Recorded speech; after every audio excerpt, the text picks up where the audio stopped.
thought out. Also, I mean, by him well lived, and I felt like it provided a really nice, organized way and like systematic way of breaking down an experience and how to charge for it. So whether it's you're looking for experience, connection, or monetary compensation, how to evaluate a job. And if you haven't checked out that video, please go check that out. He's much more like when he broke it down, I was like, dang, no stuttering, no nothing, just straight to the point. And I was like, I hope to one day think like that. I hope to one day just be that organized in my thoughts.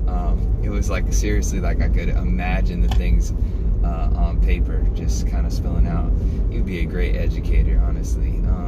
I mean, he already is, but enough of that. Phillip Chbeeb, thank you for the video. So as far as what we can do, I mean, as freestylers, it's really something I wanted to talk about, because when I was listening to the video, there's some questions in my mind, and I agree with Phillip 100% on it. But I was thinking about all these times, whether it's through my personal experience or hearing about others' experiences, there's some nuances to the thing that obviously he could elaborate on if he made a longer video. And one is how freestylers hold value. You know, as far as choreo and stuff, it would make sense to be able to charge more for the amount of experience. From my experience and others that I've heard about, there's not so much negotiating power. And I would love to talk to Phillip more about this, but we can kind of play a conversation online maybe. But this kind of idea of a dancer being able to negotiate their contract or negotiate pay, in my experience, dancers are completely replaceable, especially in the industry. If you ask for more money, and maybe you can get to a point where you're not replaceable. I haven't gotten there by any means. And the other masterful freestylers that I know, for the most part, are replaceable unless you've really fit a niche of your style. For example, like a Mad Chad or something, where Mad Chad has kind of paved the path for robotic movement, a legend in his craft, and like there's just not really anybody else that can do it like him, that looks like him, that can execute the technique and the character and the full package is Mad Chad. Now, other dancers, for example, if you're a master at waving, I haven't seen a path paved yet for them to have a carved out niche. I mean, there's been some animation people, like, you know, whether it's Poppin' John or Nonstop, those types of people, but even then they have competition. If they audition for something, they may not get the job because of multiple factors, whether it's the way they look or they're not like, it's very hard for a dancer to negotiate in the experience that I've had. When it comes to other jobs, it's easier, like jobs outside of the realm of dance. You can show your skills, you can show your experience, but for example, if you have a choreographer that's choreographing a piece, there's so many dancers that can do that job, and who's gonna really tell the difference between a high level of value, a valued high level choreographer I mean a choreographed dancer, so say you have tons of experience, tons of skill, the nuance that that person can provide in the masterful way that they do the choreography compared to somebody that's pretty good but not masterful, they're gonna choose the person that fits the role, fits the look.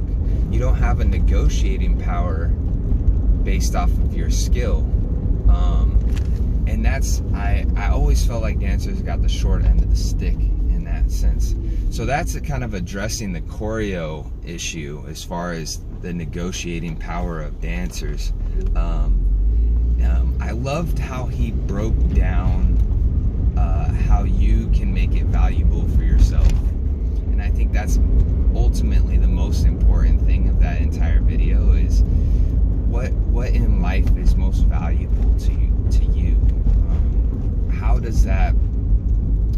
does this job appeal to you, whether it's connections, whether it's experience, whether it's monetary value, and how do you value your time, you know, and what do you want to accomplish in your life. I think that's very, you know, to put it like that was just really dope, because part of what I do, like as a dancer, is I do it because I love it, the experience of it. It's valuable to me. When I go to other countries, and whether it's developing countries or countries with just bad economies, I can't charge enough to live, like maintain a home in LA, because of the economic disparity that the economy is not able to sustain a dancer and pay them $5,000 or pay them what it takes to live here. So in that sense, I feel, you know, the compensation for me is the experience of the sorry, there was a cop right there, so I was trying not to look, but look, it's just a natural instinct. But so the compensation for me is the sharing, the community that I build with these people. The compensation is in the experience, the food I eat with these people, like, so it's valuable to me. Now monetary gain is in the freestyle world is almost, it's really kind of non-negotiable, as far as, you know, it's already a super tight budget. So to have so say someone offers you a job for $2,000 to teach for 1 week, which in an industry work, like, you'd be getting paid $2,000 to teach like one class at a convention or something, you know. But if you're getting paid $2,000 in the freestyle world, that's a lot of money already. So you get paid $2,000. Now the business, the organizer, the studio owner, whoever is paying you that money has to make the turnaround, and that experience for them has to be worth it. Whether it's you're inspiring their community, whether you're creating a brand for them that's going to propel monetarily past your stay there. It's all investment, it's business, you know. So it's not like really a personal thing. Now, are people irreplaceable? Yes. But can they get other options? Yes. So it's in the dance world, negotiations are very, very difficult. And when it comes to a freestyler in a choreo world, that's a whole nother story for me, because I really, when Phillip was talking, I was like, damn, man, this is making so much sense, you know. And it's stuff that I've thought about a lot, but the way that he put it in such a concise way was like, it was beautiful. It like organized my mind for me. It was like, okay, this is simple. And then I was thinking about how, you know, my experiences in the industry, and, you know, I'm honestly, when it comes to choreography or some sort of industry job, I'm a liability. That's how it felt when I was listening to him speak. I am, as a freestyle dancer, to do a choreo job, I am a liability. And that sounds terrible, but it is a real risk for a choreographer to take me on and to do a job. One is, I mean, mainly the only thing is my choreo ability is just not, it's not up to par. It's not what I train, it's not what I practice, it's not my natural propensity. So why would somebody take a risk and put their job at risk because why? They're not asking me for my thoughts and input. They're asking me to do the job, which is to do the movement exactly how they want it.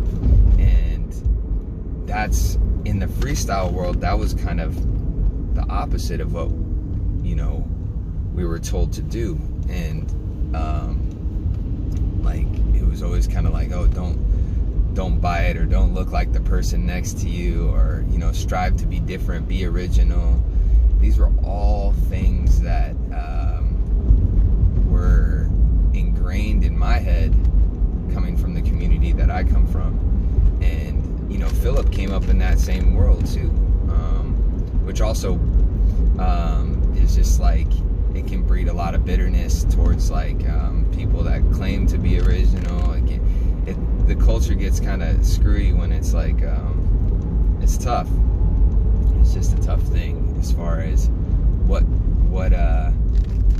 how to navigate that world of being original and stuff. And Phillip, to me, has done a lot of original things in his career, in his life. So I really admire him for that. And, you know, he's somebody that I look up to in a lot of ways. I don't know if he knows that, but, you know, to see how far he's come and to see how he's navigated the world of street dance and kind of moved and propelled forward and took himself seriously, made himself professional, and used his creativity that he got, or that he innately had, but was in the freestyle world, and now is able to put that into a digestible, professional way that he can share it with the world and get the respect that it deserves. And I think as freestylers, that's something we always hope to do, is to be heard, you know. And so when I see him, I'm like, dang, man, he's done it, you know. So anyway, shout out to Phillip for the video. Like, it was really, really dope. I think